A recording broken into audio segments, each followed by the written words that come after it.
Ai sit suoralla linjalla, niin että sä oot taas menossa sinne noin päätyä kohti. Oi, ja sitten se katsoo vaan, niin mietit vaan, noniin. Joo. Se taas tarjoaa sitä, että se menee niinku joka ilmasuuntaan, niin sun täytyy taas itse tietää, että mihin sä oot menossa.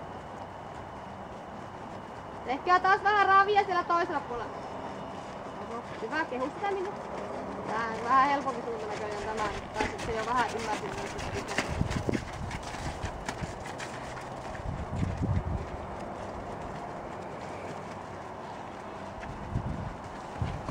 Loiva väistää aika rajusti eteen. Sä et ajattele oikeastaan ollenkaan ristiin, vaan sanot sitä oikeeta taka-jalkaa vaan suoraan eteen. Ai kato, että sulla ei jää se vasen käsi vähän jäkittää sinne alaspäin. Ai vähän loivempi poikitus, Sanna! Mä kuuluu hyvin, kun mä kiljun sen kameran vieressä. Ei se haittaa se. Ei. Keula haltuun, Karita. Se menee taas niinku ihan kylkimyyryä. Mä katsot, että se ei lähde liikaa sun alta. Sulla on ne molempien puolen avut väistöstäkin. Et vaikka sä pyöt väistää joltakin puolelta, niin se ei tarkoita siitä, että se hevonen saa lähteä suipaamaan hirveätä kyytiä sinne vastakkaiseen suuntaan, vaan se pitää pysyä sun pohkeiden välissä tasapainossa.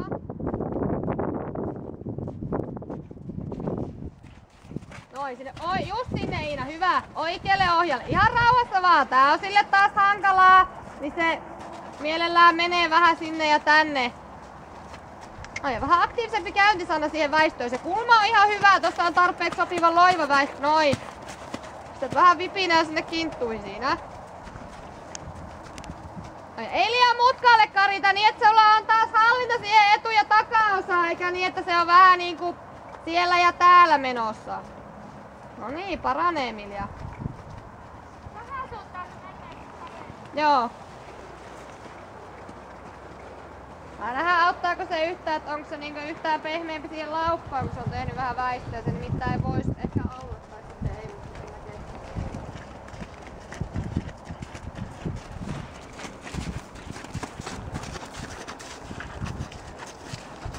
Noniin.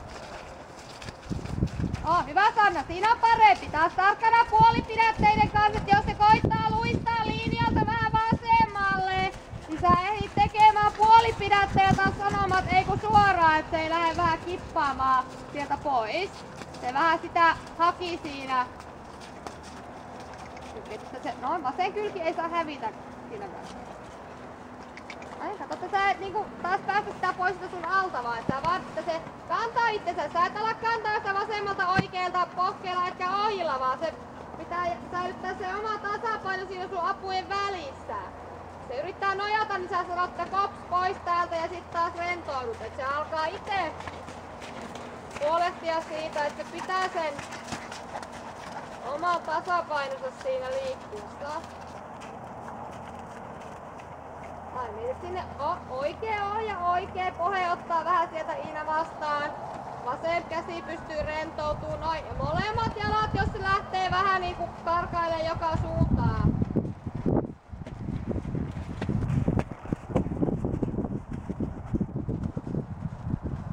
Lähdetään tekee Iinasta lähtien sit jo ravissa. Hyvä Mia, kehuttaa se. No nyt kun se alkaa onnistua paremmin, niin sitten ei tarvi niin suurieleisesti kehua eikä pyytääkään, vaan sit aina vähän sen mukaan, että miten se onnistuu.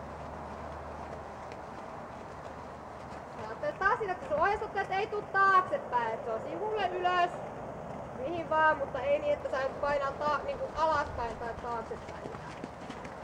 Oi, ennenmäisesti taas, että sä pääsit löysäämään, pääsit myöntämään, vaikka molemmista oikeassa, eikä mihinkään häviä. No se vaan ehkä mieluummin venyy sinne. No kasvatte tähän suoraan eteen, oikea takaika tulee myös sinne alle. Joo, hyvä, siinä on hyvä kulma.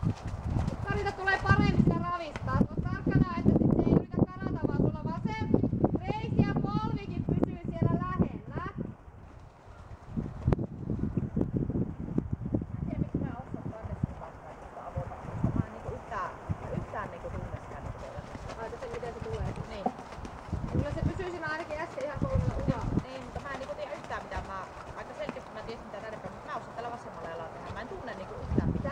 tarvistaa vasen. Sitten sä saat sen vasemman jalan siinä, että se taipuu. Eli se pitää vaan niinku olla sillä eessä vähän lähellä sitä hevosta. Muuten sä ajattelet vaan niin, että sun pitäisi saada niinku ulkoavulla vähän sitä etuosaa ja sitten vaan niinku kulkida.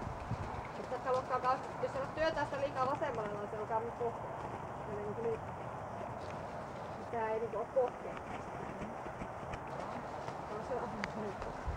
Eli se on taas siinä 3 uralla. Jos sulla on taas niinku se oikea etujalka vasen takajalka samaan. Jos sä katsotaan etupäin. Mä käännän niinku etupään. Joo, saattaa niinku se etupää kääntyä, se puoli siinä yleensä jäähän vähän.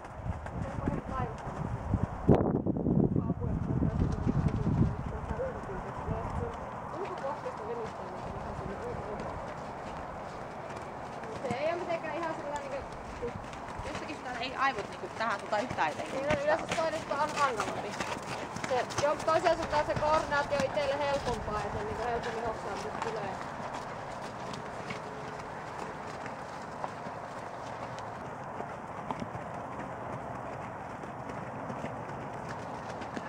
Aivan Vilja, kato et se et tipu kuitenkaan liian alas niskasta ja häviä siinä ravissa.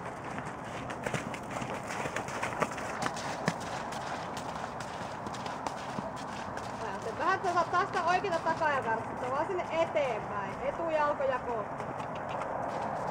Käsi rentona ilman, sä korjaat rentotat. Jatkuvasti koetat päästä siihen, että sä voit vähän niinku päättää itses yläkropasta sinne alaspäin.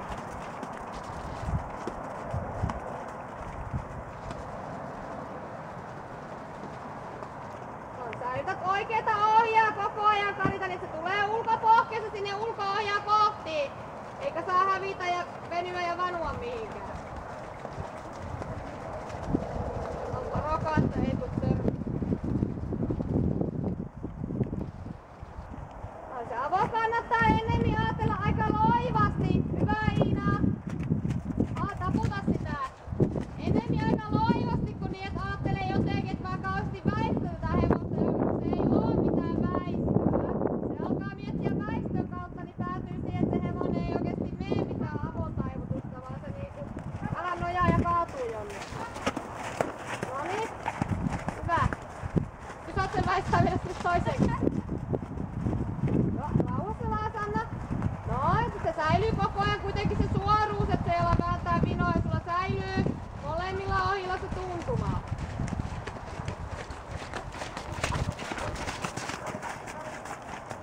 Siinä kun se alkaa olla vähän parempi, niin pikkusen painetta enemmän sinne oikealta.